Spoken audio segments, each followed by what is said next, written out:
Graças a paz, irmãos, boa noite, amém? Vamos então dar início ao nosso encontro de hoje. O nosso tema, o Evangelho de Deus e as fábulas de Esopo, o que ensinam a nossa igreja. Então, queridos, vamos fazer uma oração e vamos em seguida dar início. Querido Deus, em nome de Jesus, nós somos gratos, Pai, por esta oportunidade. É uma rica oportunidade que o Senhor nos concede de estarmos reunidos, estudando a Sua palavra, falando de Ti, do Teu amor, falando assim, Senhor, dos Seus conselhos, dos Seus decretos. E tudo que pedimos nesta hora é que o Senhor venha nos esclarecer, é que o Senhor não venha, Senhor, que dúvidas pairem sobre a certeza e a veracidade da Tua palavra, da Tua promessa, e que desse modo, Pai, nós possamos assim crescer em graça e conhecimento de Ti. Aviva-nos assim por meio da Tua palavra, faça-nos crescer em graça e conhecimento de Ti. Assim nós oramos e Te agradecemos. Amém. Amém, irmãos? Glória a Deus! Então, queridos, nós vamos hoje prosseguir dentro desse campo que a gente vem trabalhando, e nós vamos hoje falar sobre o Evangelho. E tudo que nós queremos demonstrar é a certeza, a veracidade das promessas de Deus, e que tenhamos assim a certeza de que o que o Senhor diz, o que o Senhor promete, o que o Senhor faz, Ele cumpre. Então, diferente das fábulas, nós queremos trazer assim a veracidade do seu Evangelho, e de modo que assim o nosso comportamento, a nossa fé, o nosso caminhar, ele possa ser assim enquadrado por esta verdade e assim produzirmos os resultados que o Senhor assim preparou para cada um de nós. Amém? Então veja, irmãos, que eu me pego numa reflexão em plena pandemia, e eu tenho observado que coisas extremamente importantes, eu não sei para quem, nem para quem, por quê, mas elas vão e estão acontecendo, tá? No meio de todo esse isolamento social que nós estamos vivendo. O fenômeno mais marcante, então, que eu observo nesse momento, da chegada da pandemia do coronavírus e esse confinamento social, é o seu impacto único na mente dos crentes e não crentes. Tá? Por exemplo, a sensação do medo, vulnerabilidade, fragilidade, ela nos colocou em contato com a nossa finitude, tanto crente quanto não crente, e diante disso, o caminho que restou foi a introspecção, voltarmos para nós mesmos. Tá? Isso tem gerado uma silenciosa revolução comportamental. Eu diria que ainda é difícil a sua mensuração, tá? Tanto no campo da fé, no campo da igreja, tá? Como na vida secular. E a tendência que a gente tem observado é que as pessoas elas se tornem mais exigentes consigo mesmas, procurando não só viver cada momento, mas buscar uma verdadeira consciência da sua existência. Tá? E isso por quê? Porque há uma busca hoje pelo significado da vida, da própria vida. Tá? Então esse comportamento do ser humano, ele não é novidade. Em tempo de conflito, de pandemia, isso não é novidade. Né? Porque veja que a cada momento que a história da humanidade ela nos apresenta um processo parecido como esse, sempre há uma mudança, tá? De forma. Então, veja que é no contexto de uma Paris destruída, que o existencialismo popularizou-se após a Segunda Grande Guerra. Segundo a filosofia existencialista, a consciência que temos das nossas ações e do mundo ao nosso redor é peculiar.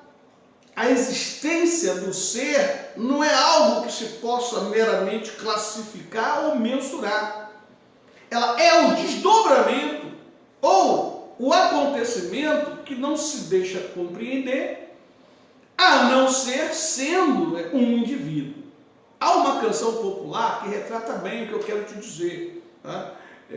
Um trecho de uma certa canção, ela diz assim: cada um sabe a dor e a delícia de ser o que é. É muito próximo do que eu estou te dizendo.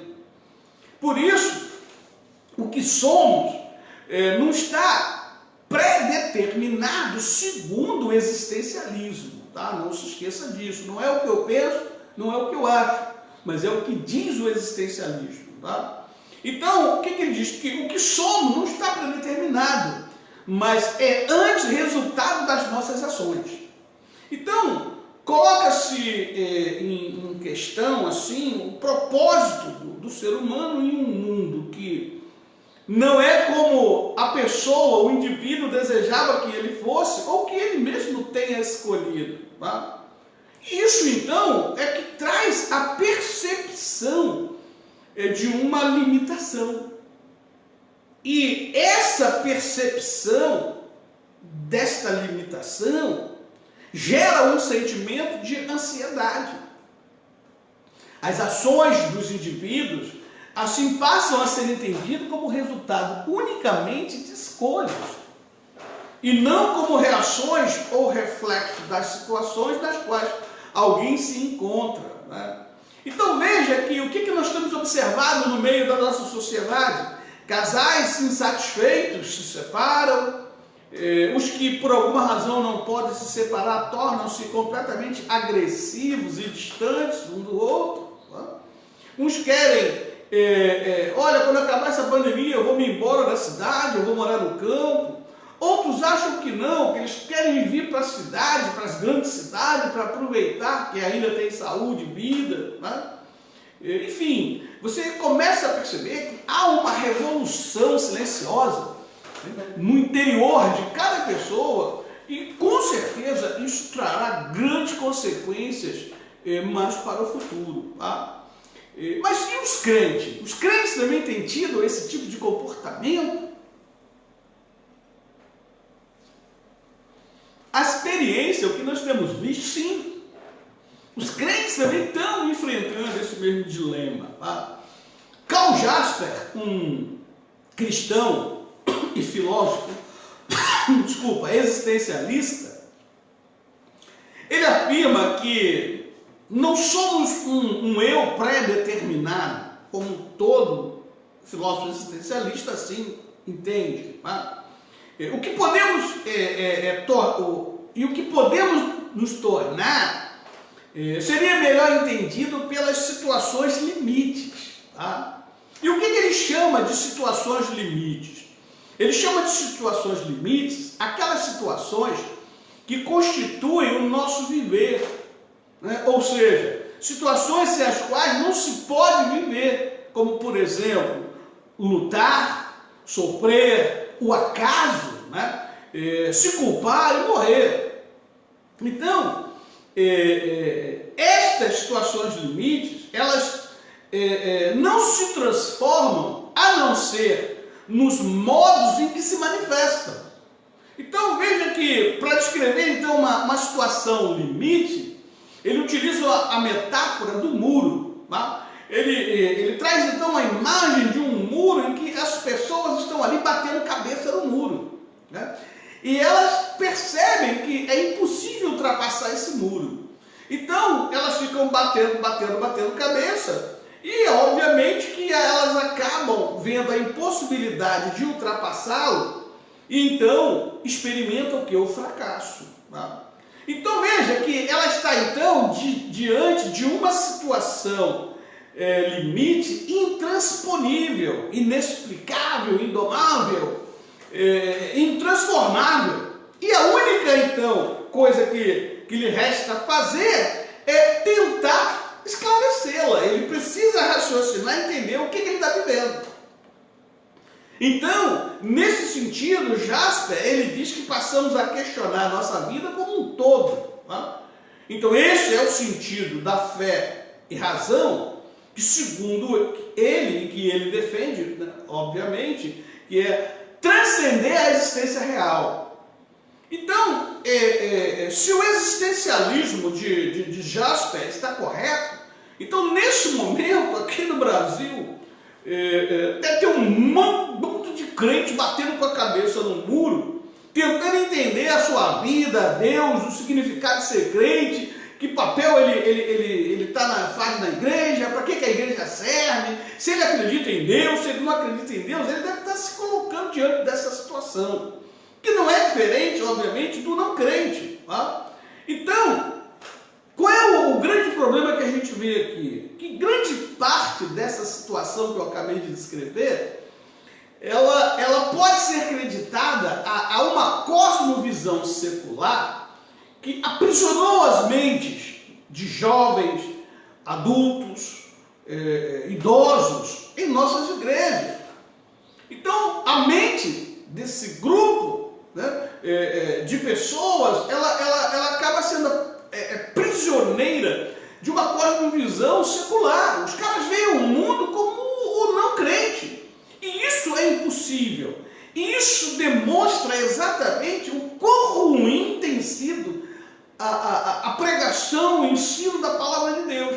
Quando você olha para uma igreja cativa, presa a uma cosmovisão secular, o crente não pode olhar o mundo da mesma maneira que olha o não crente. O crente tem que ter uma cosmovisão cristã. Mas nesse momento, e esse momento, digamos assim, dramático pelo qual nós estamos passando, com uma pandemia e todo um isolamento social, o que nós temos visto é que o crente vê da mesma maneira que o não crente vê. Isso é impossível. Tá? Então, o que o crente está fazendo? A gente está percebendo que a visão que o secular, ela não pode ser a mesma visão da igreja, mas na verdade a influência da visão secular eliminou praticamente a visão cristã do mundo, tá? Ou seja, as leis de Deus, elas foram trocadas pelas leis dos homens. Por isso o crente olha para o mundo da mesma maneira que olha o mundo, as pessoas do mundo, tá? Então veja que quando a gente olha para a nossa realidade, nós vemos um evangelho sendo pregado em muitas cidades, bairros, né, por todo o nosso país, por todo o nosso estado. Nós temos visto um número crescente de evangelho, né, de evangélicos e tal. Mas, apesar de tudo isso que a gente tem visto, o evangelho que é pregado, ele frequentemente é destituído do conhecimento e do conselho de Deus. À medida que a igreja avança para o próximo século, né, parece que ela está recuando e não avançando. Né?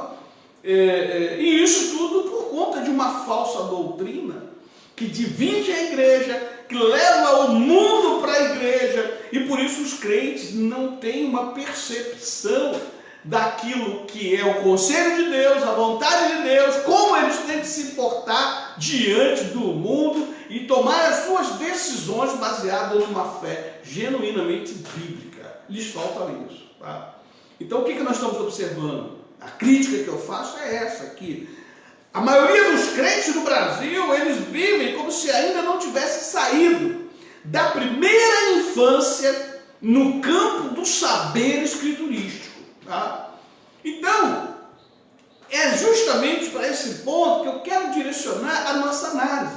Tá? Eu vou aqui abusar um pouco da psicanálise, e eu quero chamar a sua atenção que, segundo a psicanálise da primeira infância, tá? Uma compreensão do significado da própria vida não é subitamente adquirido numa certa idade, nem mesmo quando se alcança a maturidade cronológica. né? Segundo essa psicanálise, ao contrário, a aquisição de uma compreensão segura do que o significado da própria vida pode ou deveria ser, é o que constitui a maturidade psicológica. Ou seja, o que eu estou dizendo para você? Que segundo a psicanálise da infância, a compreensão do significado da vida não depende, né? E não se adquire numa certa idade, né? Ao contrário, ela é uma compreensão gradual e segura, né? E que em algum determinado momento significa a maturidade psicológica. Então, isso é, na verdade, uma realização, né? E obviamente, a produção de um resultado final de um longo desenvolvimento. Tá? Os psicanalistas costumam dizer da seguinte maneira: a cada idade, buscamos e devemos ser capazes de achar alguma quantidade módica de significado congruente com o quanto nossa mente e compreensão já se desenvolveram. Então veja que por esse entendimento, apenas na idade adulta podemos obter uma compreensão inteligente do significado da própria existência neste mundo. Obviamente que a partir da própria experiência dele vivida. Tá? Portanto, a tarefa mais importante e também mais difícil na criação de uma criança é ajudá-la a encontrar o significado da vida. Tá? Então veja que muitas experiências elas são necessárias para se chegar, obviamente, a isso. Tá? A criança leva um choque e aí ela começa a descobrir o que é corrente elétrica. A criança ela começa a correr e cai, ela descobre o que é gravidade, e assim ela vai conhecendo as coisas e o próprio significado, obviamente, também da vida. Então veja que a criança, à medida que se desenvolve, ela deve aprender passo a passo a se entender melhor. E com isto, torna-se mais capaz também de entender os outros. Tá? Então veja que um importante instrumento didático usado na educação secular da primeira infância são as fábulas. Tá? Há alguns séculos, né? Já há muito tempo, que as fábulas elas já faziam parte de relatos da humanidade e eram transmitidas pela via oral. E é justamente o que explica as várias versões para uma mesma fábula, porque ela era contada em um determinado tempo e a cada tempo, então, você tinha alguma mudança cultural ou até pontual no sentido daquela sociedade no tempo dos problemas que se viviam. Então elas mudavam de roupagem conforme cada região e época da qual eram contadas. Tá? Então, o eixo dessas fábulas é que ela gira em torno de um fim moralizador e educativo, tá? Onde os animais tornam-se exemplos para os homens. Tá? Então, por meio das fábulas, o homem ele pôde construir explicações sobre o mundo, a natureza e sobre as relações humanas. Chesterton e C.S. Lewis, eles afirmaram que as histórias de fada eram explorações espirituais e, por conseguinte, muito semelhantes à vida, já que revelavam a vida humana como é vista, ou sentida ou adivinhada a partir do interior. As crônicas de Nárnia, elas apresentam geralmente as aventuras de crianças que desempenham um papel central, né? E descobrem o ficcional reino de Nárnia, né? Um lugar onde a magia é corriqueira, os animais falam, ocorrem batalhas entre o bem e o mal. Tá? São crônicas assim belíssimas. Tá? Então veja que no mundo secular, então, as fábulas mais conhecidas são as de Esopo.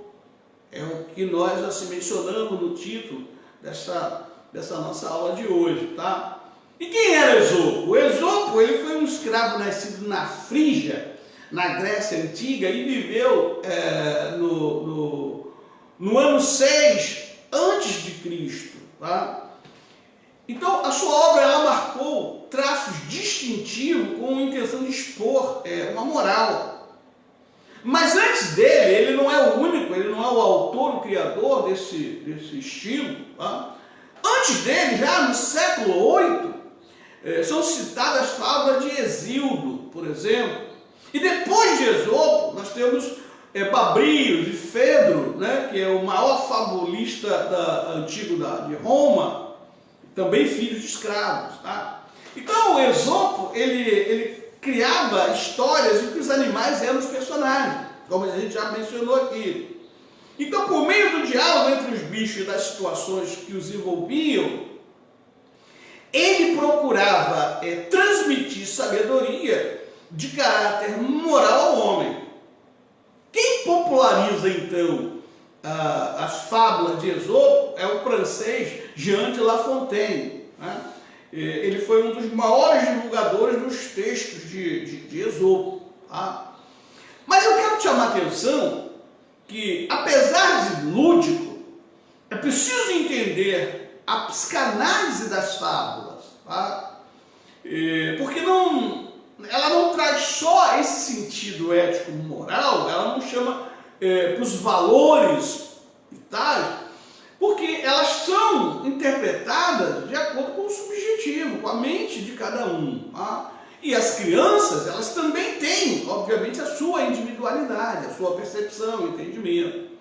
E cada uma dessas fábulas, elas trazem, além da questão lúdica, né, do entretenimento e tal, elas têm uma psicanálise e você precisa entender um pouco delas. Tá? Por exemplo, eu vou te dar 2 exemplos.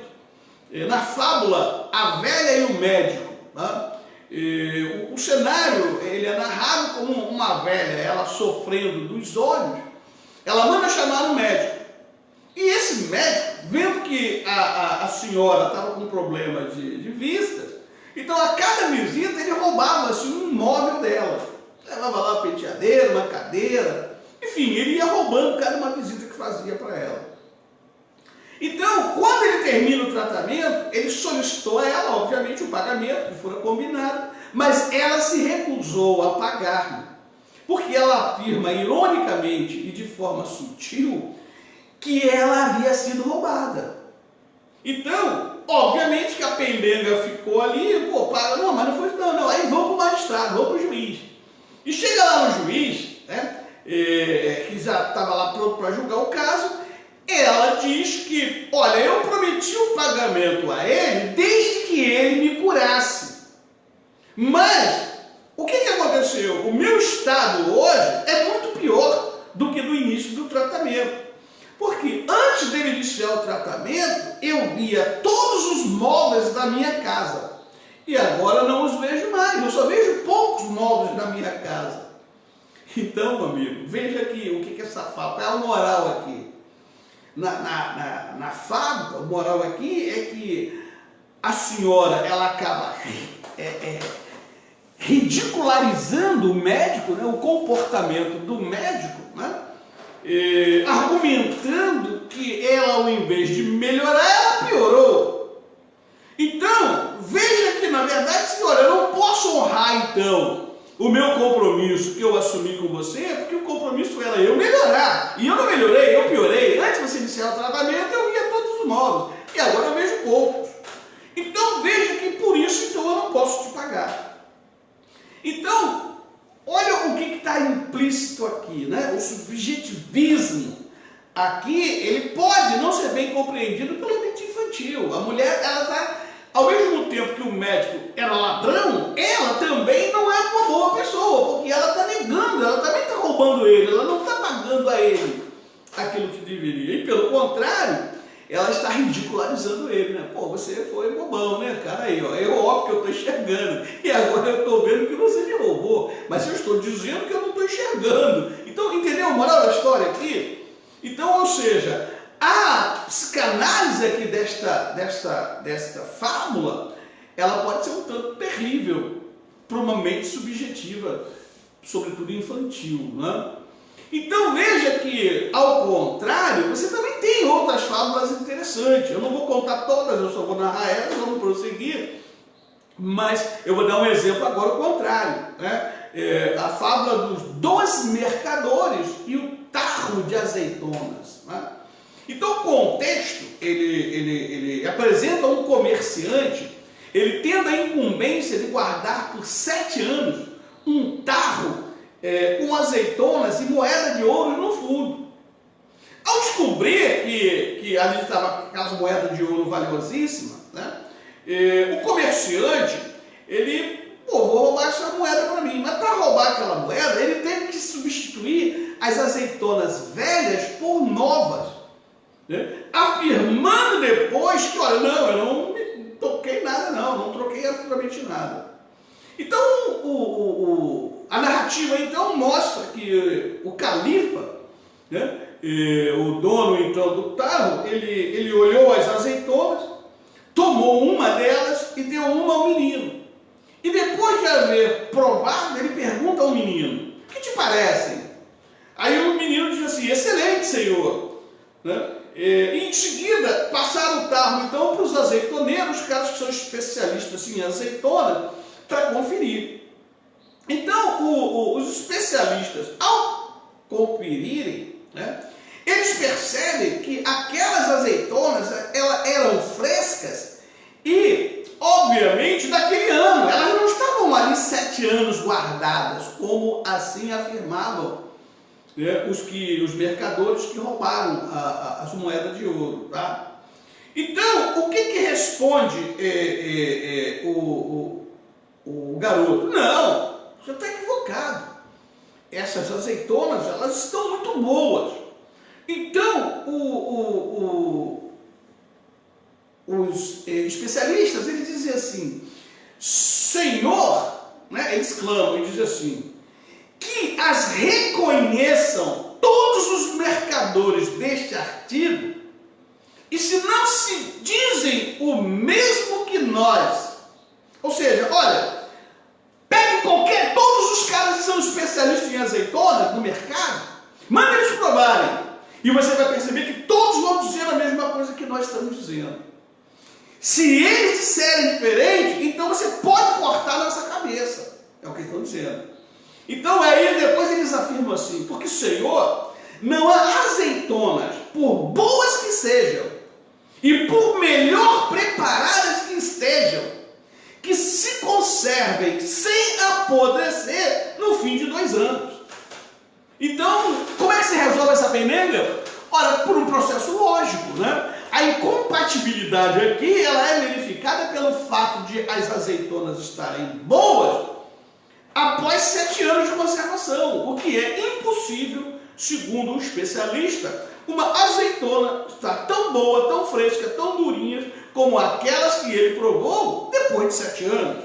Então veja que aqui, o sentido moral aqui é a lógica, né? A lógica, o raciocínio lógico é que nos traz a verdade, né? Então é pela lógica que nós sempre devemos julgar e proceder, obviamente, no aconselhamento e no reconhecimento da verdade.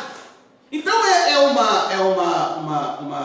uma digamos assim, fábula muito interessante no sentido de afirmar uma verdade, porque eles afirmaram: olha, não há azeitonas, por boas que sejam, e por melhor preparadas que estejam, que se conservem sem apodrecer no final de 2 anos. Então veja que há uma situação bastante interessante, e o que resolve, obviamente, a pendenga é o raciocínio lógico, né? É a lógica a favor da verdade. Então veja que a Escritura, ela nos dá o evento, né? Essa narrativa da fábula, ela nos traz agora uma psicanálise um pouco interessante, favorável, no sentido da gente usar o raciocínio lógico para procurar entender e compreender a situação. Eu quero te dizer que da mesma tá? A subjetividade dessa interpretação, ela pode levar o sujeito a pensar diferente, porque ela percorre uma topografia muito íngreme. Depende de questões históricas, do ato, do local, da região, e é muito, então, subjetiva a sua interpretação. Ao contrário, as verdades que a Bíblia nos mostra, que ela nos ensina, mesmo eventos sendo históricos, mas a Bíblia, ela nos diz o significado daqueles eventos, e de modo a interpretação possível e verdadeira é uma única somente, tá? Ou seja, a Escritura, ela nos dá o evento e o seu significado em proposições, de modo que você, ao ler a Bíblia, ao entender a Bíblia, o raciocínio lógico é possível ser alcançado e comprovado verdadeiramente em forma das proposições, que assim elas são utilizadas, tá? Então, por isso é que eu estou te incentivando e te chamando a atenção, tá? Que nunca nós cristãos devemos tentar combinar noções seculares e subjetivas com a Bíblia, com a revelação bíblica, com aquilo que a Bíblia assim nos mostra, tá? Então, repara que, pelo contrário, a própria Bíblia nos aconselha que todo pensamento ele deve ser trazido cativo à palavra de Deus, conforme 2 Coríntios 2:10, tá? Então veja que então, o que a Bíblia está nos dizendo aqui? Que a lógica, de um certo modo, ela é uma parte da mente de Deus. A mente de Deus revelada, a proporção da mente de Deus revelada a nós é pura lógica, tá? Então, todo o nosso conhecimento deve ser derivado da Bíblia, que tem um monopólio sistemático sobre a verdade. É o que a própria Bíblia nos afirma. Na segunda epístola de Paulo a Timóteo, no capítulo 3, versículo 16 e 17, nos diz, olha, toda a Escritura é inspirada por Deus e útil para o ensino, para a repreensão, para a correção, para a educação na justiça, a fim de que o homem de Deus seja perfeito e perfeitamente habilitado para toda boa obra. Então, repare que nós, enquanto cristãos, nós não precisamos das fábulas de Esopo, ou de qualquer outra fábula de Machado de Assis, Milor Fernandes, Monteiro Lobato, para educar e mostrar a verdade aos nossos filhos. Porque toda a Escritura, ela é inspirada por Deus e útil para o ensino, para a repreensão, para a correção, para a educação na justiça, a fim de que o homem de Deus seja perfeito e perfeitamente habilitado para toda boa obra. Entende o que eu estou querendo te dizer? Então, irmãos, a Bíblia, nesse sentido, e é o sentido que eu quero trazer aqui para a nossa conversa, ela é suficiente para toda a verdade que precisamos e todo o conhecimento que podemos ter, tá? Então, a Bíblia, por exemplo, ela diz que Cristo é a lógica. Como assim ela diz que Cristo é a lógica? Ela diz que ele é o Logos, tá? Ele é o Logos de Deus, a lógica de Deus. João 1, no primeiro versículo. Então ele é a razão. Cristo é a lógica, Cristo é a razão, a sabedoria, a verdade encarnada. 1 Coríntios, no primeiro capítulo, no versículo 24, nós lemos assim, olha, mas para os que são chamados, tanto tanto judeus como gregos, lhes pregamos a Cristo, poder de Deus e sabedoria de Deus. Então veja que na mesma referência, alguns versículos depois, nós vamos ver, por exemplo, no versículo 30, e Paulo diz assim: mas vós sois dele, em Cristo Jesus, em Jesus Cristo, em outras versões, o qual para nós foi feito por Deus sabedoria, justiça, santificação, redenção. Então, isso é maravilhoso, né? Porque nós vamos encontrar esta mesma definição e explicação para o que Jesus é em outros livros da Bíblia. Por exemplo, na carta aos Colossenses, no capítulo 2, versículo 3, nós vamos ver que em quem estão escondidos todos os tesouros da sabedoria e da ciência. Então Cristo é o Logo de Deus. Cristo, ele é a lógica de Deus. Tá? Então, a verdade verdadeira. Então veja que João, o apóstolo João, também no seu evangelho, no capítulo 14, no versículo 6, ele diz, né, que eu sou o caminho e a verdade. Olha, Jesus, ele é o caminho e a verdade e a vida. Ninguém vem ao Pai senão por mim. Então, não tem como ir a Deus senão por meio de Jesus Cristo. Aí agora eu te pergunto, restou alguma dúvida, né, por eu ter dito que Jesus é a razão, a sabedoria, verdade encarnada? Você entendeu por que eu fui lá na psicanálise falar do ensinamento, da pedagogia secular em ensinar a verdade, em ensinar preceitos morais, éticos, de justiça às nossas crianças? Nada substitui a Bíblia.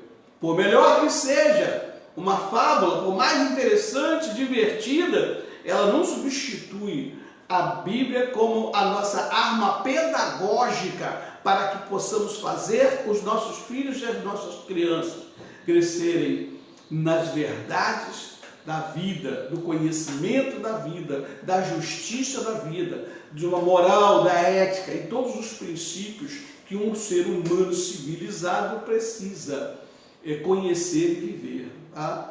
Então, é isso, por isso que eu te fiz essa pergunta. Até agora, restou alguma dúvida por eu ter dito isso e ter comparado as fábulas, né, com, obviamente, as verdades da Bíblia? Então, veja que as leis da lógica, elas não foram criadas por Deus. Aí você diz assim, mas o que você está dizendo, pastor? Tudo que é no mundo foi criado por Deus. Mas eu estou lhe dizendo que as leis da lógica, elas não foram criadas por Deus ou por qualquer outro homem. Elas são a forma como Deus pensa. Entendeu? Então veja que a lógica, as suas leis, elas não foram criadas, mas elas são a própria manifestação, né, do pensamento de Deus, da forma como Deus pensa. Então veja que coisa interessante, tá? Então, visto que as Escrituras, elas são uma parte da mente de Deus, a parte revelada, a nós revelado, tá? Isso conforme 1 Coríntios 2,16, elas são, então, os pensamentos lógicos de Deus. As Escrituras são os pensamentos lógicos de Deus. A Bíblia expressa a mente de Deus, tá? Numa forma logicamente coerente para a humanidade que Ele assim criou. Tá? Então veja, irmãos, raciocinar logicamente, então, é raciocinar de acordo com a Escritura, pois ela é uma parte dos pensamentos lógicos de Deus.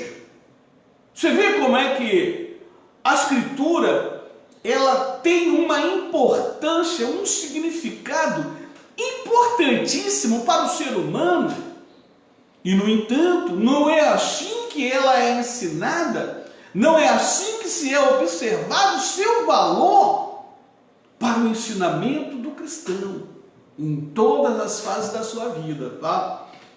Então, querido, de toda essa lógica que eu acabei de dizer para você, nós vamos agora, nesse momento, tirar um aprendizado lógico. Veja só. Visto que todos os nossos atos, palavras pecaminosas, começam com pensamento pecaminoso, eu quero dizer o seguinte: ninguém peca sem antes pecar. Desculpa, ninguém peca sem antes pensar. Todo o nosso pecado, todo o nosso pensamento pecaminoso, ele vem exatamente do modo como que nós, enquanto ser humano, construímos na nossa mente, né? Olhamos para a realidade objetiva, para o mundo concreto, e assim subjetivamos, colocamos isso para o nosso interior. Então é por isso que eu posso afirmar, e você está entendendo isso que eu estou dizendo, que todos os nossos atos, palavras e pensamentos pecaminosos começam com os nossos próprios pensamentos que são pecaminosos. Então veja que coisa interessante. Cada vez que nós substituirmos os nossos pensamentos pelo pensamento de Deus, mais nos santificamos. Então, cada vez que eu substituo o meu pensamento humano e, portanto, pecaminoso, pela lógica de Deus, pelo pensamento de Deus, eu me santifico. Eu me torno mais separado do mundo e mais próximo de Deus. Tá? Então, esta é a condição de um homem redimido. Esta é a condição de um homem que saiu do reino das trevas para o reino da luz de Deus. Ele pensa mais e mais o pensamento de Deus e não os seus. Isso não é fantástico? Isso é lógica. Olha só, você quer se santificar, irmão? Você quer fugir da aparência do mal? Você quer pecar menos? Comece a substituir os seus pensamentos pelo pensamento de Deus. Comece a trocar a tua lógica pela lógica de Deus. Isso é fantástico, isso é maravilhoso.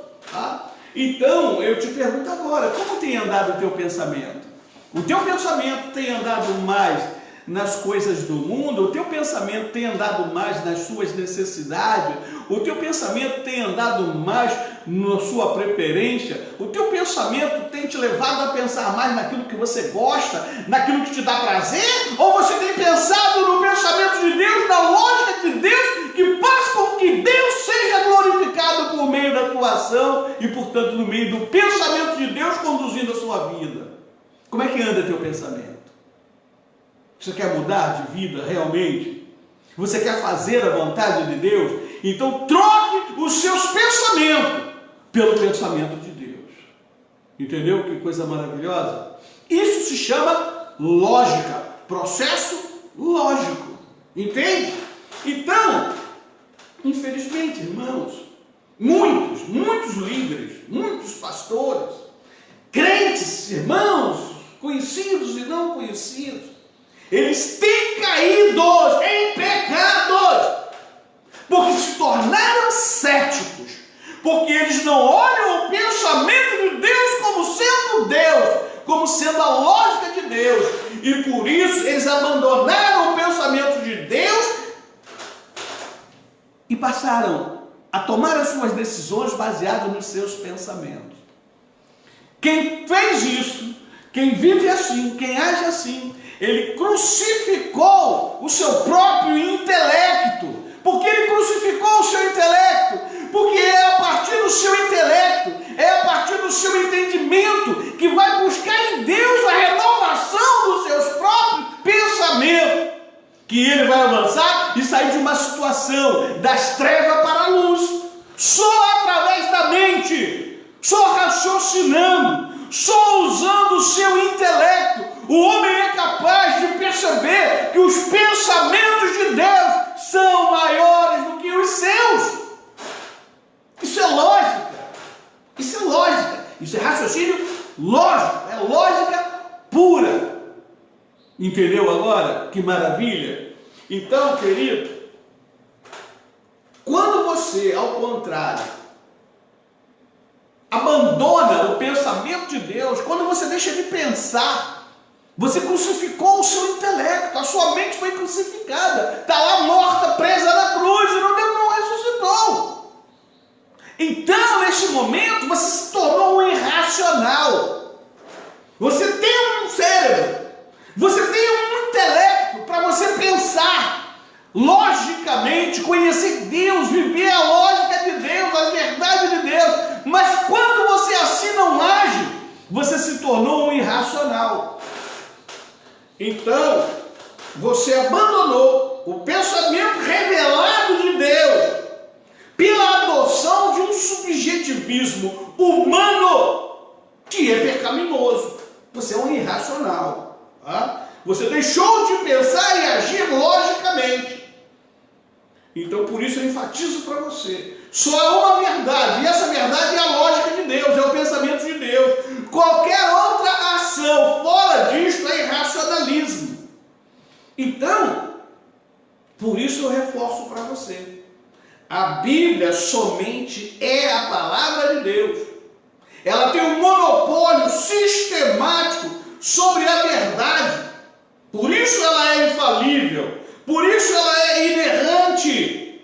Então, apesar de que alguns teólogos, muito próximos de nós, os teólogos da neo-ortodoxia e dos que os brasileiros mais conhecem, Karl Barth e Emil Brunner, eles negam categoricamente a infalibilidade da Escritura. Eles ensinam que a Bíblia é cheia de contradições,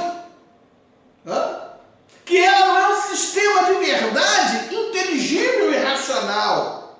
Eles querem dizer que você não pode conhecer Deus. Eles querem dizer que na sua mente, pelo teu raciocínio, você não consegue entender Deus. Então muitos evangélicos hoje, eles tomam essa visão de fé. Eles estão na igreja pensando como Brunner e como Barth, exatamente olhando para a Bíblia desta maneira. Mas eles nem sabem quem é Karl Barth nem quem é Emil Brunner. Mas eles pensam exatamente assim. Eles podem ter sido influenciados por um desses teólogos neo-ortodoxos camuflados dentro das igrejas.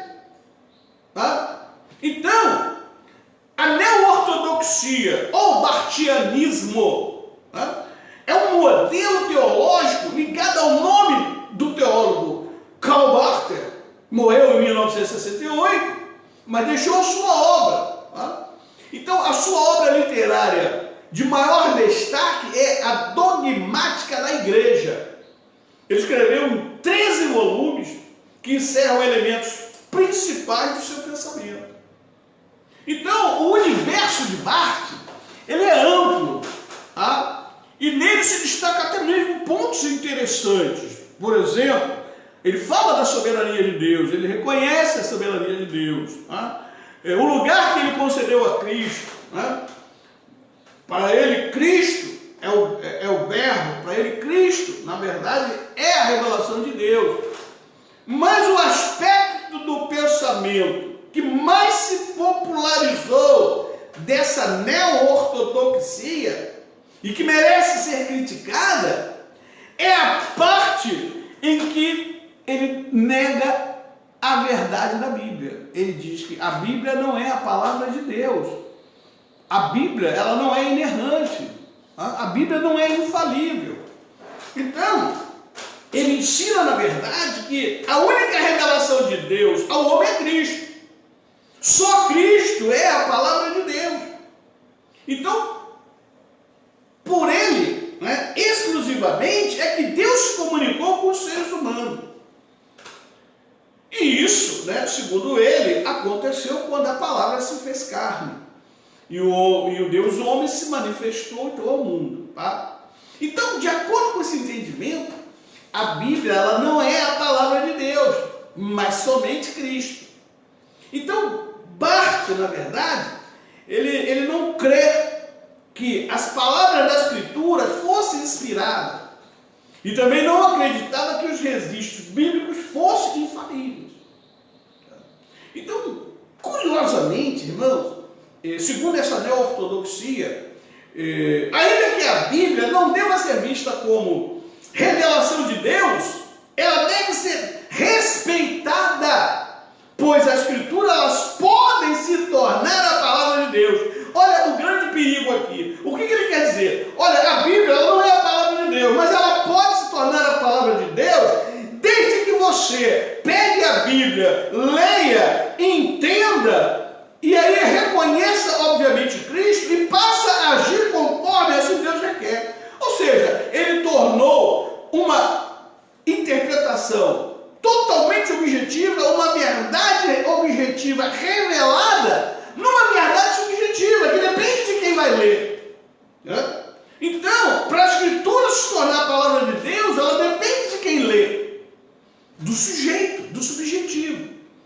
Então, dessa forma, elas não são a palavra de Deus no sentido objetivo. Ó, Deus disse. Não, o que Deus disse só é bíblico da forma como você entender. Isso é uma barbaridade, isso é uma loucura. Tá? Então, veja que, particularmente, eu quero até confessar para você, eu não conheço nenhuma igreja que pregue isso, nenhuma igreja ligada a essa neo-ortodoxia. Mas eu conheço muitos pastores da neo-ortodoxia que estão camuflados dentro dessas igrejas.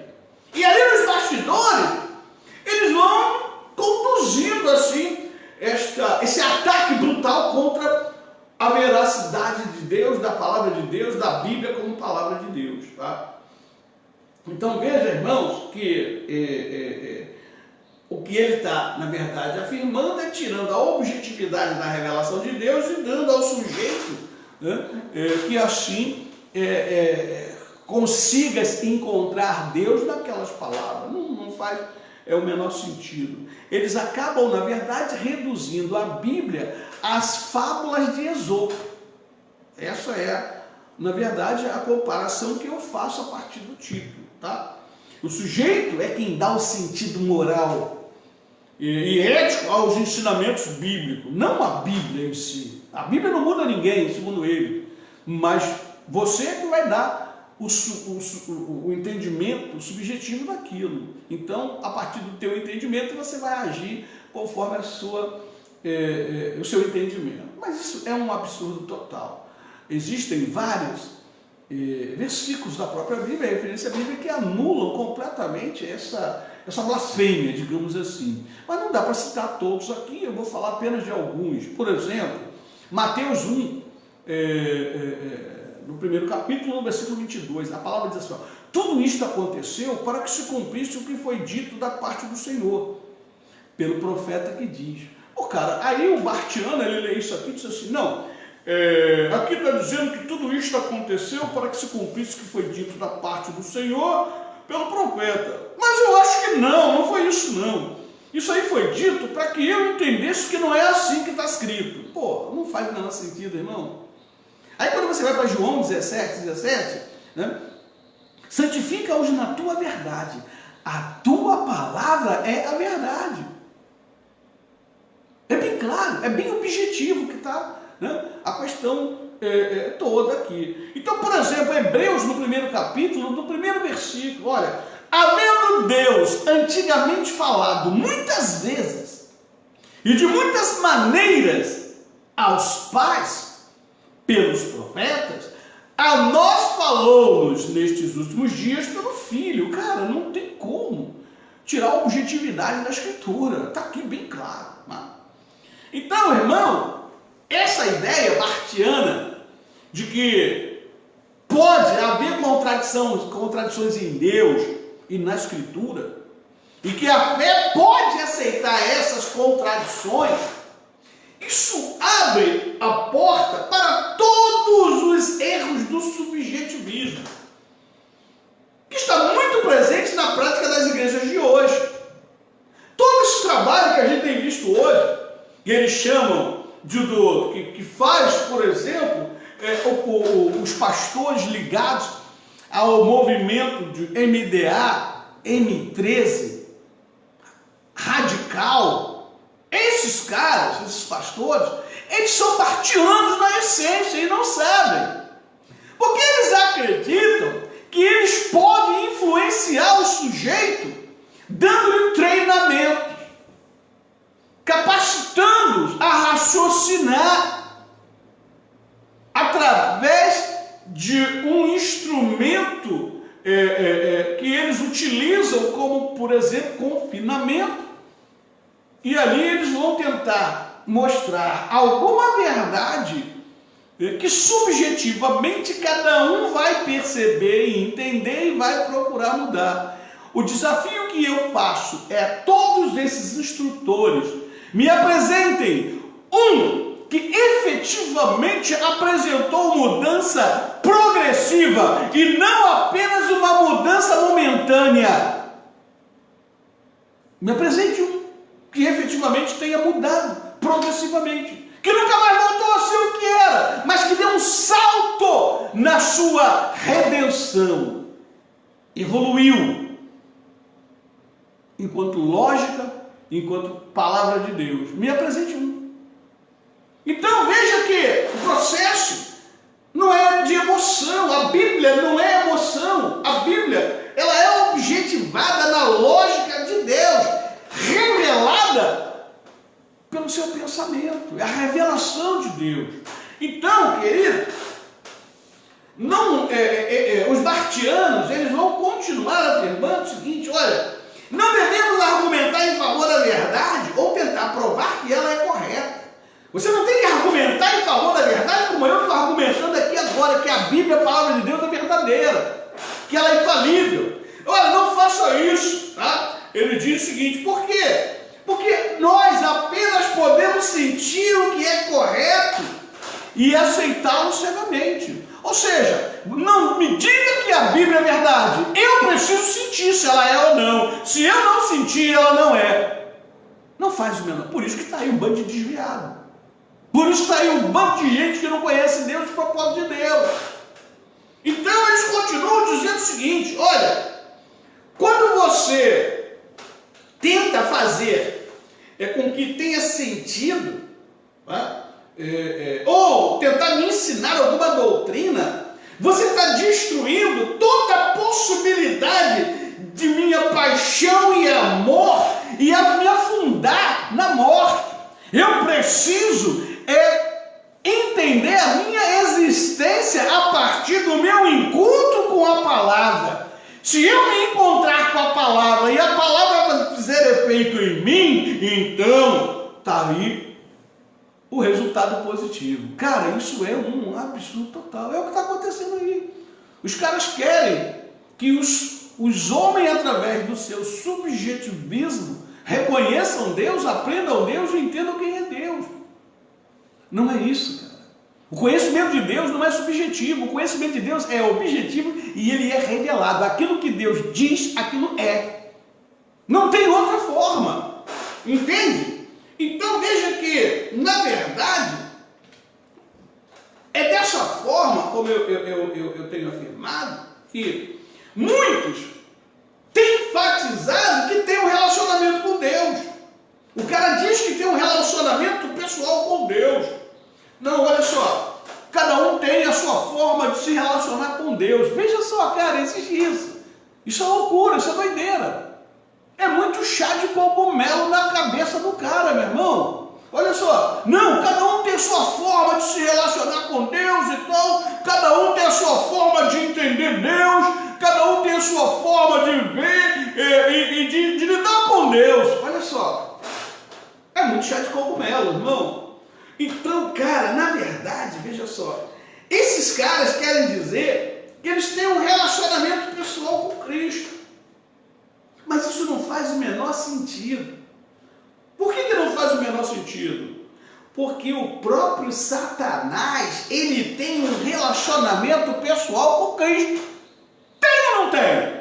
Satanás tem um relacionamento pessoal com Cristo.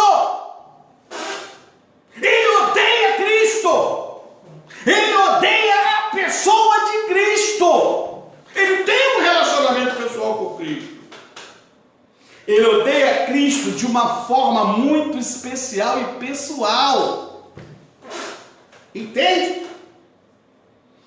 E o que as pessoas precisam não é então de um relacionamento pessoal, irmão. Elas precisam de um relacionamento pessoal apropriado, dirigido pela objetividade, pela revelação de Deus a ele. Pelo conhecimento de Deus, que nos é revelado por meio da objetividade das suas escrituras. É disso que nós precisamos, tá? Então, irmãos, é a falta desse relacionamento, tá, com Cristo, a falta desse relacionamento baseado na revelação de Deus ao homem, na objetividade das escrituras, é que o mundo está vivendo essa barbárie, irmãos. É baseado nisso que nós temos visto que o mundo se tornou um circo de horrores. E que a humanidade é que comanda esse circo de horrores.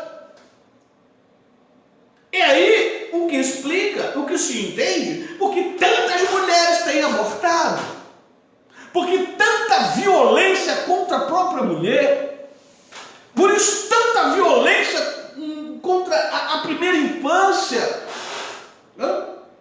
Porque um filho mata a sua própria mãe. E quantas outras barbaridades nós temos visto? O filho mata a mãe, o pai estupra a filha, o fulano faz isso, o outro aquilo. Mas sabe por quê, cara? Eles não aprenderam aqueles princípios morais das fábulas de Esopo. Eles não foram ensinados, eles não foram educados pelas fábulas de Esopo. Por isso eles se tornaram pessoas más. Por isso eles são pessoas desse tipo. Irmão, não é por isso, irmão. Não é por isso. Eles são desta maneira e agem desta maneira porque eles rejeitam a Cristo. Porque eles rejeitam a Cristo. Entende? Porque olha só, o conhecimento revelado de Deus nos diz exatamente que Deus proíbe o crime, o assassinato, Deus proíbe o roubo, Deus proíbe todo tipo de mentira e de enganação. Mas essas pessoas não se importam com isso. Elas cometem essas atrocidades e não estão nem aí para Deus. Entende, irmãos? Por que isso? Sabe por quê? Porque elas não podem bater no peito como você bate quando ouve Deus dizer assim: eu sou o Senhor teu Deus. Não há outro além de mim na tua vida. Essas pessoas, elas não ouvem esta voz, elas não têm este relacionamento objetivo com o Senhor. Então essas palavras que Deus diz para você e que diz para mim: eu sou o Senhor teu Deus, e não há outro Deus além de mim, elas não ouvem essas palavras. Então, irmãos, é o que explica o mundo do jeito que está. É o que nós olhamos, que a questão básica do mundo está vivendo esse drama terrível, esse circo de horrores causado pela própria espécie humana, é decorrente não do que é certo ou o que é errado, porque a questão moral, ética, secular depende do ambiente que você está inserido. Porque no morro, porque nas comunidades, onde tem um traficante, é proibido estuprar criança, mas no poste, no asfalto, se estupram. Então veja que a questão básica não é o que é certo ou o que é errado. Embora essa questão derive-se daí, tá? Mas a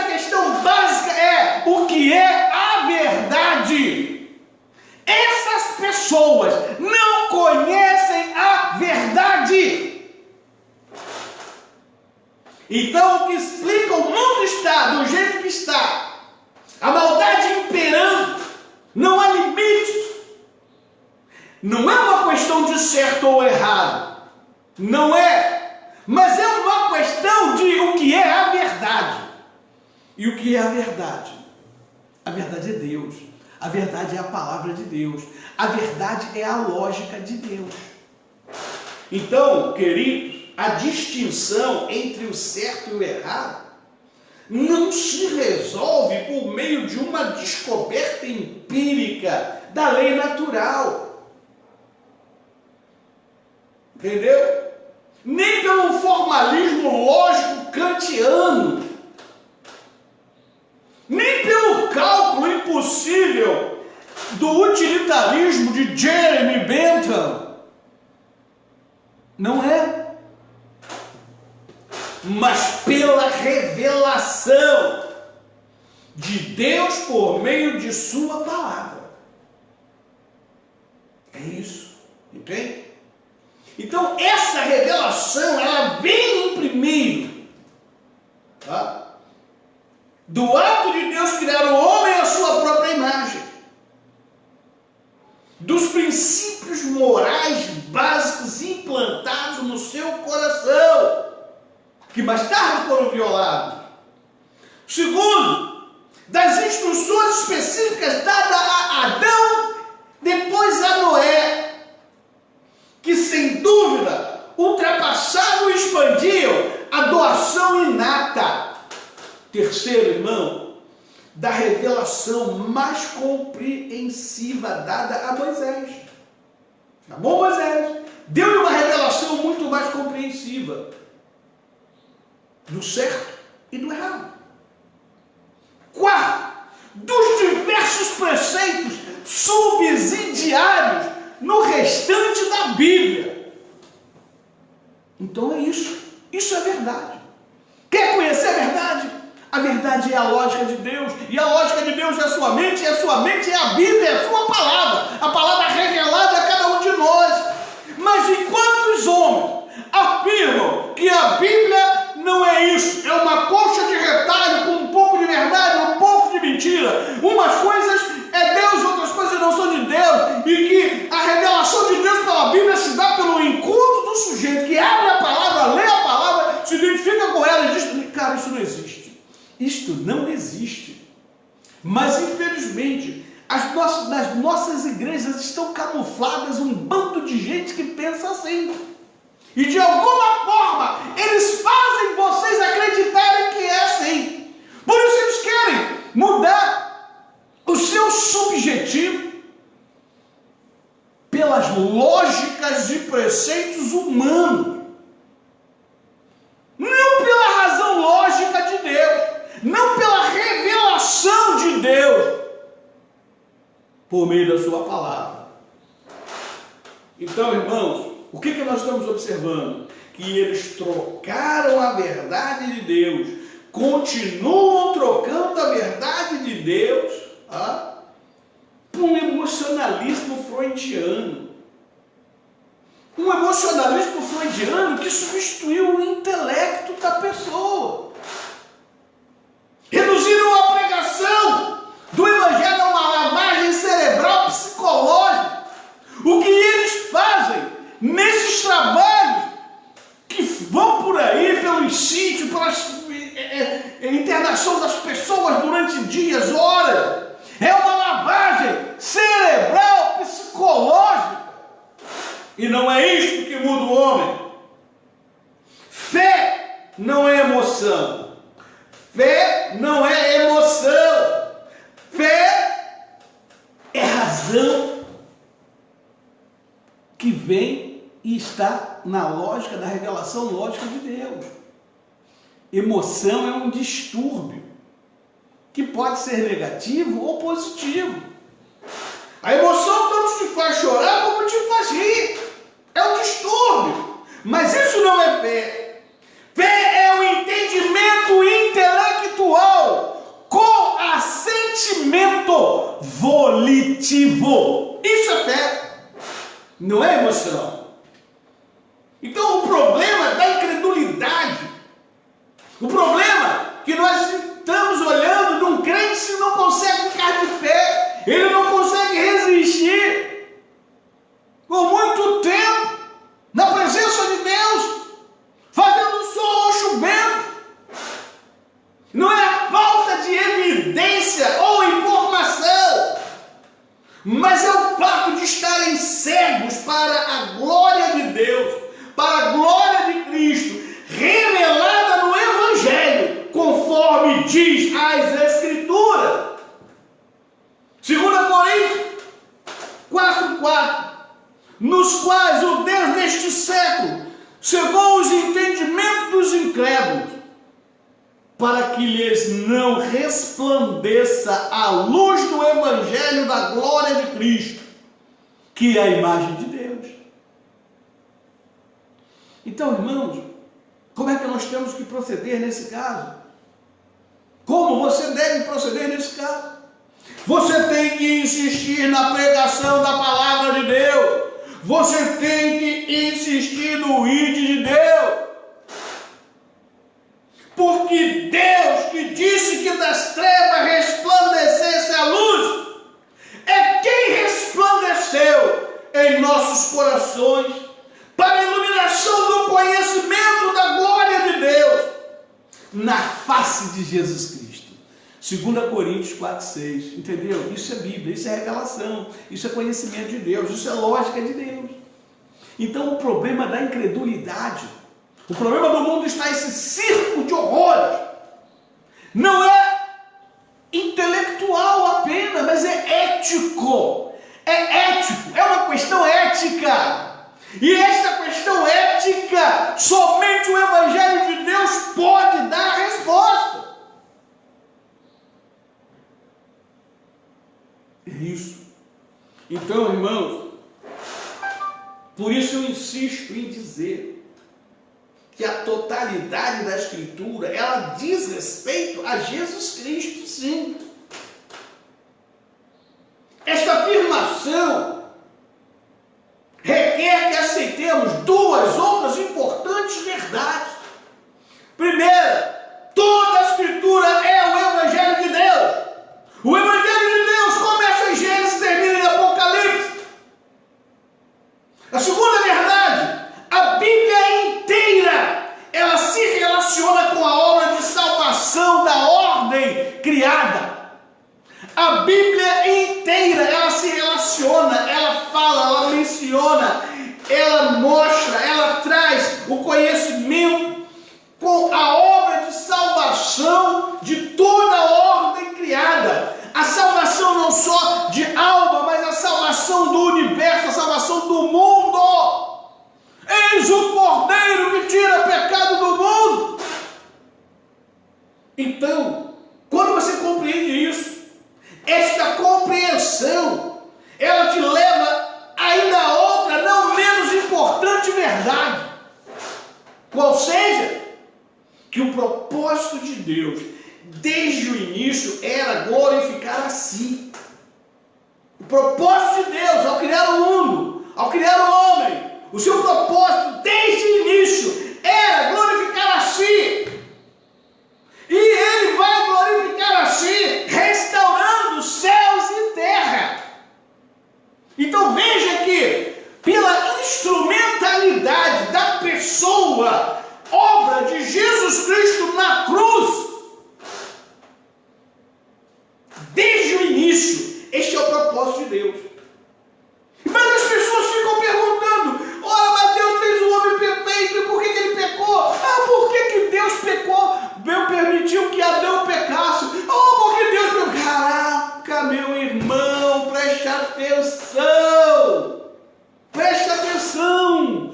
Fuja das fábulas de Esopo. Comece a entender que o propósito de Deus, desde o início, era glorificar a si, e a glorificar a si queria dizer exatamente restaurar céus e terra por meio da obra salvífica de Cristo na cruz do Calvário. A cruz, o pecado, a morte de Cristo não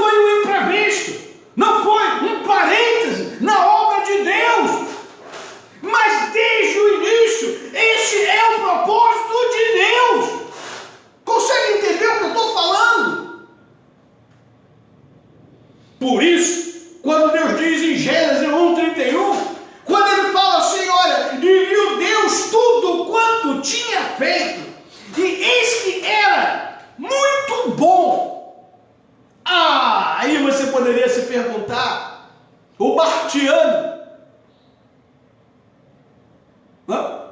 Ele poderia perguntar assim, o neo-ortodoxo, porque tudo era muito bom, se o homem caiu e o pecado entrou no mundo. Querido, era bom porque nada poderia fugir do seu propósito pré-determinado em Jesus Cristo. Quando Deus fez o mundo, quando Deus levantou toda a criação no Éden, toda a ordem instaurada no Éden, o seu propósito era se autoglorificar por meio de Jesus Cristo. Esse era o objetivo final de Deus, irmão. Não era com Adão, não era o problema de Adão pecar ou não pecar, mas o propósito de Deus era glorificar o seu nome por meio de Jesus Cristo, onde Cristo restauraria toda a ordem que ele criou e caiu. Esse era o propósito final. Isso não era um desvio do seu propósito. Então, quando ele diz que tudo que ele fez era bom, ele diz que era bom porque nada poderia fugir desse propósito que ele havia pré-determinado em Jesus. Entende agora? Isso é raciocínio lógico. A Bíblia, ela apresenta Deus como Senhor soberano e absoluto. Ele é o único Deus, Criador de todas as coisas. E é justamente segundo seu propósito eterno que o pecado entraria no mundo pelo primeiro Adão, mas seria subtraído pelo segundo Adão. Em Cristo, Deus preparou uma salvação cósmica. Ele não preparou uma salvação do homem de alma, mas uma salvação cósmica. A salvação do homem e do mundo. Entende isso? É difícil entender isso. Repara que esse foi o propósito de Deus desde o início da criação. Desde o início da criação de todas as coisas, este era o propósito de Deus. Ele se glorificar pela restauração da ordem criada por ele, pela obra, pela instrumentalidade da obra de Cristo na cruz. É isso que ele glorifica o seu nome. Esse é o sentido de Romanos 8. Quando você lê Romanos 8, 28, quando você lê o versículo por inteiro, aí você compreende esse sentido. Porque lá diz assim: sabemos que todas as coisas contribuem juntamente para o bem daqueles que amam a Deus, daqueles que são chamados segundo o seu propósito. É possível alguém que conheça Deus Todo-Poderoso pensar que Satanás poderia frustrar o seu propósito? É possível para você? Não, não é possível. Então, todo o seu propósito criador, ele percorrerá o caminho do triunfo, até a consumação que glorifica o seu nome, conforme a sua ordem. E qual foi a ordem dele lá no início? Gênesis, no primeiro capítulo, no versículo 28. Frutificai, multiplicai-vos, enchei a terra, sujeitai-a, dominai-a sobre os peixes do mar, sobre as aves do céu, sobre todo animal que se move sobre a terra. Você acha que o homem não vai fazer isso? Você acha que Satanás nublou a glória de Deus? Ele roubou a glória de Deus? Claro que não! Então, desde o início, o propósito de Deus é glorificar o seu nome pela restauração da ordem que ele criou, pela restauração cósmica, por meio da obra de Cristo na cruz do Calvário. Esse é o propósito de Deus, e é esse propósito que vai se cumprir, porque Deus é soberano, Ele é absoluto, não há outro Deus, e isso é o que Ele está dizendo, a ordem dele é esta. Quem pode dizer o contrário? Abre esse coração duro, é somente cauterizado e deixa essa palavra entrar, porque ela vai fazer todo sentido na tua vida daqui para frente. Então o Evangelho ela é uma mensagem sobre a obra de Deus. O Evangelho é uma mensagem sobre a obra de Deus realizada por meio de Jesus Cristo. Então ensinando que, como criatura, nós somos absolutamente dependentes de Deus.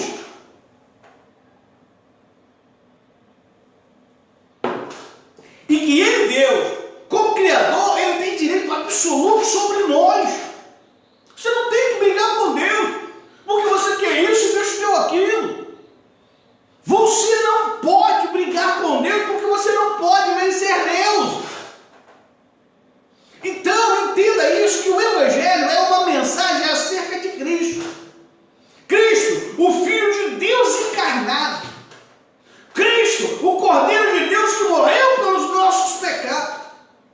Cristo, o Senhor ressurreto. Cristo, o Salvador perfeito. Cristo, o Salvador do mundo. Ele veio salvar o mundo. Não todas as pessoas do mundo, mas o mundo. Então, o Evangelho é as boas novas. Essas boas novas que você precisa deixar entrar na sua mente, no seu coração, e entender. E como pregarão se não forem enviados? Como está escrito: quão formosos os pés dos que anunciam o Evangelho da paz, dos que trazem alegres novas de boas coisas. Romanos 10, 15. Então o Evangelho, ele é as boas novas. Cristo veio para salvar o mundo e não para julgá-lo. Se alguém ouvir minhas palavras e não crer, eu não o julgo, porque eu não vim para julgar o mundo, mas para salvar o mundo. Veja, salvar o mundo, não todas as pessoas do mundo, entenda isso. João 12, 47, João 4, 42, e diziam à mulher: já não é pelo teu dito que nós cremos, porque nós mesmos o temos ouvido e sabemos que este é verdadeiramente o Cristo, o Salvador do mundo. Cristo veio salvar o mundo. Entende? E depois ele ainda prossegue: e tenho-vos dito isto, para que imitem as pazes. No mundo tereis aflições, mas tende bom ânimo, eu venci o mundo. Porque Deus amou o mundo de tal maneira que deu seu Filho unigênito, para que todo aquele que nele crê não pereça, mas tenha vida eterna. Tanta gente cita e não sabe o significado dessa revelação. Tanta gente lê, cita e não sabe o significado dessa revelação. Jesus cumpriu o seu propósito declarado quando na cruz ele disse: está consumado. Pronto, ele consumou todas as coisas. Tudo aquilo que o Pai assim designou para a sua própria glória em Jesus Cristo. Agora Jesus Cristo anuncia para o Pai e para o mundo: está consumado. João 19, 30. Então Jesus ali, ele estava proclamando vitoriosamente que teve sucesso no cumprimento do seu propósito, para o qual Deus o enviou. O mundo testemunharia que Jesus derrotou o pecado e os poderes das trevas. Paulo declarou isso, o qual nos tirou das potestades das trevas e nos transportou para o reino do Filho do seu amor. Colossenses 1,13. João Batista, ele também confirma essa mensagem. E ele confirma, e nós confirmamos. Assim, eis o Cordeiro de Deus, que tira o pecado do mundo. 1 João 1,29. Então o pecado, ele não tem mais domínio sobre os filhos de Deus. Porque o pecado não terá domínio sobre vós, pois não estáis debaixo da lei, mas debaixo da graça. Romanos 6,14. As trevas, elas estavam passando lá naquele momento do primeiro século. Porque João diz assim, 1 João 2,28: outra vez vos escrevo um mandamento novo, que é verdadeiro nele e em vós, porque vão passando as trevas e já a verdadeira luz ilumina. João está falando isso há um século atrás. Ele está falando para a igreja: há um século atrás as trevas estavam passando e já passaram. Entendeu agora? Então já era possível cantar um novo cântico, pois Cristo havia comprado com o seu sangue povo para Deus. Como assim foi revelado a João em Apocalipse, no capítulo 5, versículo 9, um povo de toda a tribo, a língua e nação. Não está dizendo todos os povos, todas as tribos, todas as línguas, todas as nações, mas um povo. Há um povo de Deus que está sendo restaurado neste mundo. Há um povo de Deus que está sendo resgatado deste mundo. Pode ser você. Você só precisa abrir a mente. Você só precisa deixar entrar essa verdade lógica no seu coração. É só deixar a mente de Deus entrar na tua mente. E você substituir os teus pensamentos pelos pensamentos de Deus. Isso é evangelho, irmão. Isso aqui é evangelho. Isso é o poder de Deus. Quem o impedirá de alcançar sua glória? Quem? Quem o impedirá? Esses blasfemos que andam pelas televisões ridicularizando o nome de Deus? Esses blasfemos que andam achovalhando o evangelho de Deus com as suas imposturas? Ninguém poderá impedir o alcance da glória de Deus. Então, a mensagem da esperança, há tempos prometida e ardentemente esperada, a redenção que Deus faria ao seu povo. Esse é o evangelho. Essa é a promessa que começou a ser revelada imediatamente após a queda no Jardim do Éden. Entende isso? O evangelho de Deus, ele começa no Éden, termina em Apocalipse. E é lá no Éden, quando Deus disse: e porém inimizade entre ti e a mulher, e entre a tua semente e a sua semente, esta te ferirá a cabeça e tu lhe ferirás o calcanhar. É o primeiro anúncio do evangelho, anunciado no Éden. E o que Deus está anunciando? Gente, para prestar atenção, é lógica, entende? Quem está falando é Deus. Quem está falando é Deus.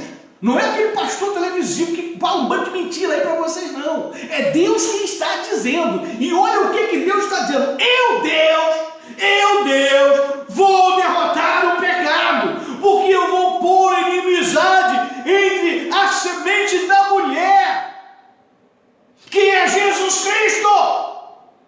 E ele vai derrotar toda essa legião. E vai cumprir o meu propósito. O propósito que eu estabeleci. O propósito que glorifica o meu nome. Eu vou salvar o meu povo. É isso que Deus está dizendo aqui. Então o propósito redentor de Deus, ele foi manifestado adicionalmente em seu pacto com Noé. O que ele faz com Noé? A maldade já não está lá, então ele faz um pacto com Noé. Noé, eu vou preservar a humanidade em você. E eu convosco estabeleço a minha aliança, diz Deus a Noé, que não será mais destruída a carne pelas águas do dilúvio, e que não haverá mais dilúvio para destruir a terra. Então Deus está prometendo que não vai mais destruir. Mas Deus está prometendo que vai redimir. É lógica, irmão. Gênesis 9:11. Então a promessa de redenção de Deus, ela é ampliada ainda mais no seu pacto com Abraão. Não é fácil entender assim? Aí ele chama Abraão e estende o pacto. Estabelecerei a minha aliança entre mim e ti e a tua descendência depois de ti, em suas gerações. Olha, gerações. Aí nós somos a geração, nós somos a semente de Abraão, irmão.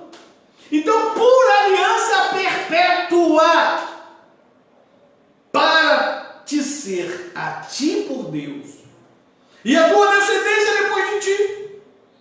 Então, olha que maravilha que Deus está dizendo. Então, a promessa de Deus, ela continua. Depois de Abraão, ela continua com Moisés. Onde a lei, ela teve um propósito redentor em mostrar ao homem a sua pecaminosidade e, portanto, que ele precisava de um Salvador.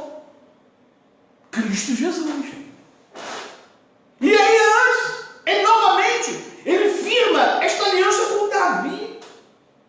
Ele fala de Cristo a Davi, o Senhor prometido, e este edificará uma casa a meu nome, e confirmarei o trono do seu reino para sempre. 2 Samuel 7,13. Então olha só, está aqui, a palavra é bem clara.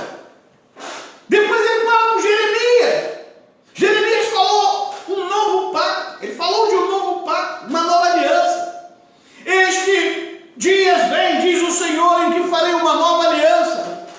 Porém a minha lei no seu interior e escreverei no seu coração. E eu serei o seu Deus e eles serão o meu povo. Jeremias 31, de 31 a 33. Então Cristo, ele é o mediador dessa nova aliança. E é Jesus o mediador de uma nova aliança, e o sangue da aspersão, que fala melhor do que de Abel. Hebreus 12, 24. Hebreus 9, 15. E por isso é mediador de um novo testamento, para que, intervindo a morte para a remissão das transgressões que havia debaixo do primeiro testamento, os chamados recebam a promessa da herança eterna. Isso é maravilhoso. Cristo cumpriu a antiga aliança. Mateus 5,17.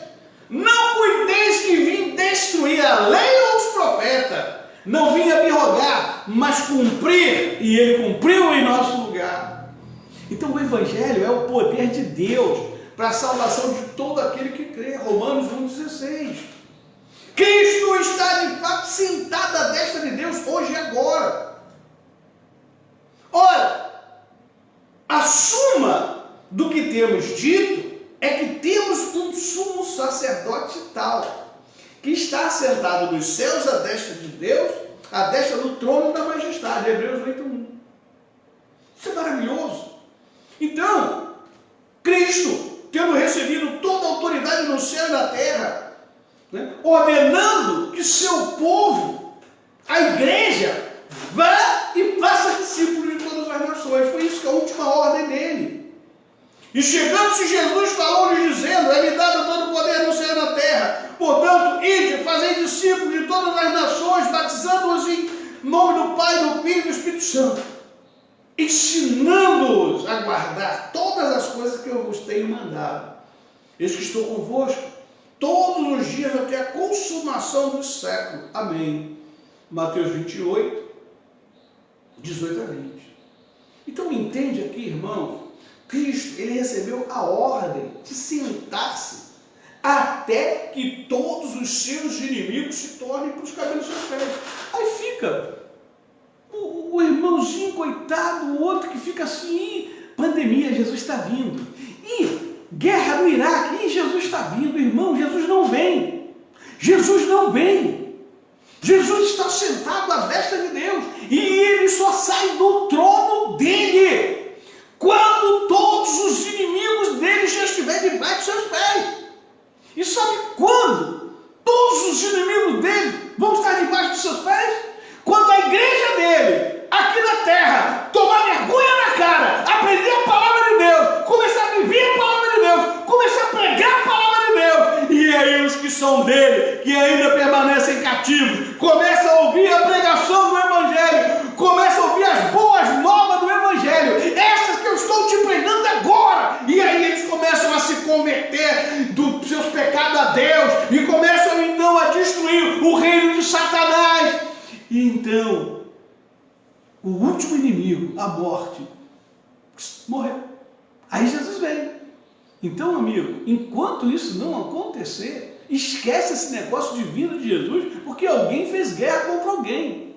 Porque houve um terremoto em algum lugar. Amigo, aprenda a ler a Bíblia, a palavra de Deus. Eu estou disposto a te ensinar se você estiver disposto a ouvir. Então, entenda isso. Entenda isso, tá? Então Cristo, irmão, ele recebeu a ordem de Deus: assenta-te à minha destra. Deus falou isso para ele: assenta-te à minha destra. Fica sentado aí, meu filho. até que ponha a teus inimigos por escabelo dos teus pés. Essa é a ordem. Ele não sai de lá enquanto isso não acontecer. Para de ser bobo. Para de ser papagaio de pirata maldito. Para de ser papagaio de pirata que enxovalha o nome de Cristo e o Evangelho, as boas novas de Deus. Então, meu amigo, o Evangelho ele é verdade, ele não é ficção. O Evangelho é história, não é experiência pessoal. O Evangelho é o que Jesus realizou em prol do seu povo. E não o que as pessoas precisam fazer por ele. Ele não precisa que você faça nada por ele. Os pecadores não podem fazer nada para merecer ou herdar a salvação, entenda isso. Eles não podem nem mesmo se separar para a salvação, porque eles estão mortos em seus pecados. É necessário que tenhamos consciência de que o Evangelho trata de fatos acontecidos no passado. Esse Evangelho que nós pregamos, a vida de Jesus que nos anunciamos, os milagres que Jesus fez, as predições do Antigo Testamento se cumpriram no Novo Testamento, no primeiro século. Então entenda que o Evangelho trata, na verdade, de coisas que já aconteceram. Ele é histórico.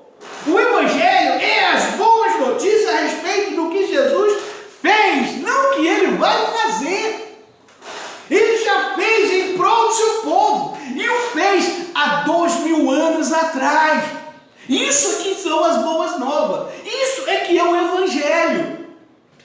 Então nada do que ali está dito, ainda vai acontecer, já aconteceu. Nada do que está ali que ele diz que vai fazer, ele já fez há 2000 anos atrás. Todos esses acontecimentos, eles independem da nossa, da minha, da sua experiência, do seu sentimento. Então é isso, irmão, que você precisa entender. Veja então, irmão, que todos os seres humanos, todos,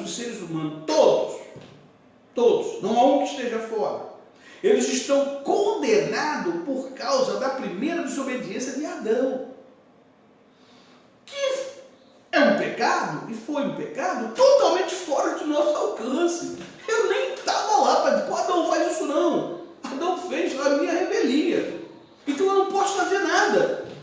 Não? Agora entenda isso, irmão. Da mesma forma, todo o povo de Deus é salvo mediante a obediência do segundo Adão.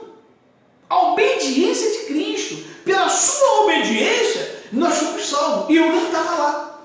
Mas olha, mestre, não fraqueja não, senhor. Aguenta aí na cruz que eu dependo para eu ser salvo. Eu não estava lá. Independente da minha vontade, independente de eu estar lá ou não, ele fez. Então, Jesus nos livrou, tá, dos nossos pecados, independente da minha possibilidade de me livrar dele ou não.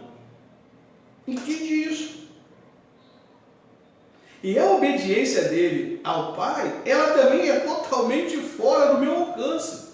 Eu não pude estar lá dando força para ele, Senhor, segura firme aí, Jesus, segura firme aí. Eu não estava lá, irmão, independente da minha presença ou não, ele fez. Independente do que você pensa dele ou não, ele fez.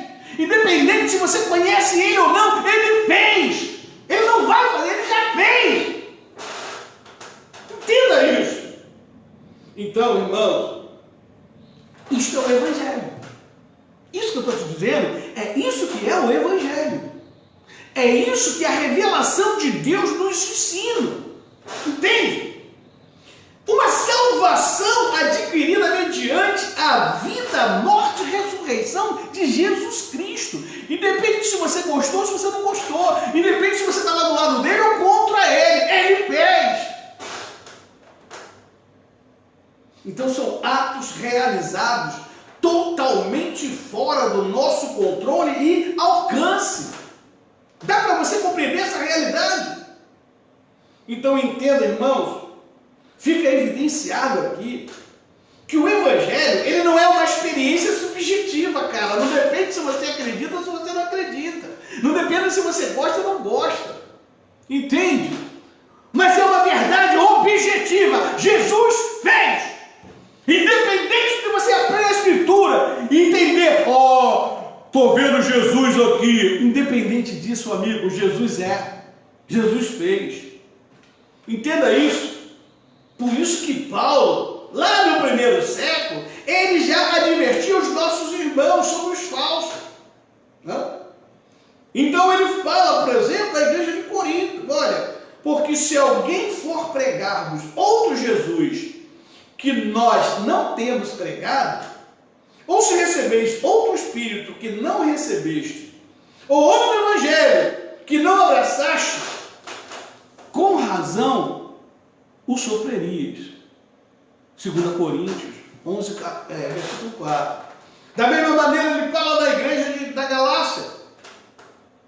Maravilha-me de que tão depressa passasseis daquele que vos chamou a graça de Cristo para outro evangelho, o qual não é outro, mas alguns de vós inquietam e querem transtornar o evangelho de Cristo. Mas ainda que nós mesmos, ou um anjo do céu, vos anuncie outro evangelho, além do que já vos tenho anunciado, seja anátema, seja maldito. Eu tenho pena dos que começam a ter esta compreensão e abandonam por causa de outro tipo de evangelho. Coitados, são malditos. Né? Então, irmãos, comece a entender que essa advertência, ela deveria fazer os pregadores, esses que estão por aí, falando em nome de Jesus, que dizem que pregam o evangelho de Jesus, eles tinham que pensar 2 vezes sobre o evangelho que eles anunciam. Mas eles não estão nem aí, cara. Eles continuam pregando esses evangelhos falsos. Diversos líderes religiosos encontram-se confusos acerca do evangelho de Jesus Cristo, porque uma hora chega alguém lá e fala um negócio para eles. Então, eles estão confusos. Aí a população está confusa. Basta um evento, um cataclismo, uma pandemia, uma guerra, algum terremoto, aí fica todo mundo dizendo, Jesus está voltando. Irmão, não é assim, Jesus não vem agora. O evangelho, irmão, bota isso na sua cabeça. Bota isso na tua cabeça. O evangelho, ele não se resume a Jesus voltando. O evangelho, ele não se resume à segunda vinda de Cristo. Mas o evangelho, ele trata da sua primeira vinda. O evangelho, ele trata das coisas que Jesus fez há 2000 anos atrás. Não é da sua segunda vinda. O evangelho não trata da segunda vinda de Cristo. O evangelho trata de tudo que Jesus fez há 2000 anos atrás. Portanto, o evangelho diz respeito às coisas que Jesus já fez. Portanto, trata-se da primeira vinda de Cristo e não da segunda, irmão. A segunda vinda de Cristo, você vai começar a entendê-la quando você começar a compreender o evangelho de Cristo, quando você começar a anunciar o evangelho de verdade. Quando você tomar vergonha desta cara de pau, que nem peroba mais dá jeito, nem peroba mais brilha esta cara de pau. Por isso você tem que se converter. Aí quando você se converter a Cristo, quando você entender a lógica de Deus, quando você começar a cumprir o reino de Cristo, quando você começar a ir fazer discípulo, aí você vai entender a segunda vinda de Cristo, irmão. Então, preste atenção. O evangelho não se trata da segunda vinda de Cristo. O evangelho, ele trata da primeira vinda. Ele fala das coisas que Jesus fez há 2000 anos atrás. É isso. Então, a Bíblia, ela nunca vai deixar de ser a palavra de Deus. Tá? A Bíblia, o evangelho de Deus, ele é um documento inspirado da revelação divina. Quer este ou aquele indivíduo receba ou não o seu testemunho, cara. Se você se identificando com ela ou não, tem problema seu. Ela nunca vai deixar de ser a revelação divina. Nunca vai deixar de ser a verdade de Deus. Então, mas os que conhecem isso, ou que não conhecem até profundamente, mas sabem tem que ter respeito e obediência à Bíblia. Não porque ali estão letras fixas, táticas, não é por isso não. Tá? Mas porque, sob a orientação do Espírito Santo, essa letra é a palavra viva de Deus. A igreja precisa rever a sua atuação. No Brasil, especificamente, as nossas igrejas precisam rever as suas atuações. Elas têm que olhar para Jesus Cristo, lançando-se humildemente de volta às Escrituras, a compreender o Evangelho de Deus. É isso que nós precisamos. Nós precisamos resgatar a identidade de Deus, assim como muitos pastores precisam resgatar sua identidade e o seu chamado como ministro de Deus. Se abrimos mão da palavra de Deus, irmãos, com a verdade absoluta, nós corremos um sério risco diante de uma sociedade sem referência. É o que está acontecendo agora. O mundo está indo de mal a pior? Tá, mas vai melhorar, não tem dúvida. Mas o problema é que hoje, agora, quando o mundo olha buscando uma referência em Cristo, a gente vê do lado dele. Quando o teu irmão lá no mundo cheio de pecado, quando ele olha para você, tentando buscar uma referência de Deus em você, ele vê você pior do que ele. Toma vergonha na cara, rapaz. Converta-se. Deixa de ser um mentiroso, fanfarrão, dizendo que tem relacionamento pessoal com Cristo, é mentira. Ou então tu é como Satanás. Satanás tinha um relacionamento pessoal com Cristo também. Ele odiava Cristo. Ele tentava todas as formas de derrubar Cristo, mas ele não conseguiu. Ele tinha um relacionamento pessoal com Cristo, cara. Então toma vergonha nessa cara. Então, meu amigo, começa a observar. E agora, então, caminhando para o final, eu vou te afirmar, escatologicamente, eu vou te dizer, a igreja de Cristo, ela será bem sucedida em cumprir as últimas ordens que Jesus deu. Quais foram?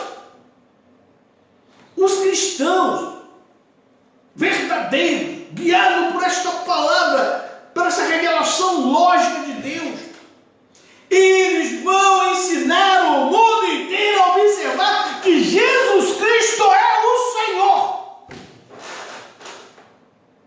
A igreja de Cristo, ela foi predestinada por Deus a ser vitoriosa, e ela o será. A grande comissão, ela vai tornar o reino de Deus cada vez mais progressivo e vitorioso na face da terra. É isso que você precisa saber, é isso que a Bíblia te revela. Então, irmãos, comece a agir pelas verdades de Deus, porque tanto o Antigo Testamento quanto o Novo Testamento, eles nos testificam, eles nos garantem que a igreja não será tirada da terra antes ou durante um período de tribulação, cara. Não existe isso na Bíblia. Procura dentro da Bíblia, você não vai encontrar isso. Deixa de ser preguiçoso. O período de tribulação que Jesus mencionou no discurso do Monte das Oliveiras ocorreu antes da morte da geração do primeiro século, como ele assim anunciou, lá em Mateus 24, 34. João disse que ele, João, o apóstolo João, ele era o participante da tribulação, mas também do reino. Apocalipse 1:9.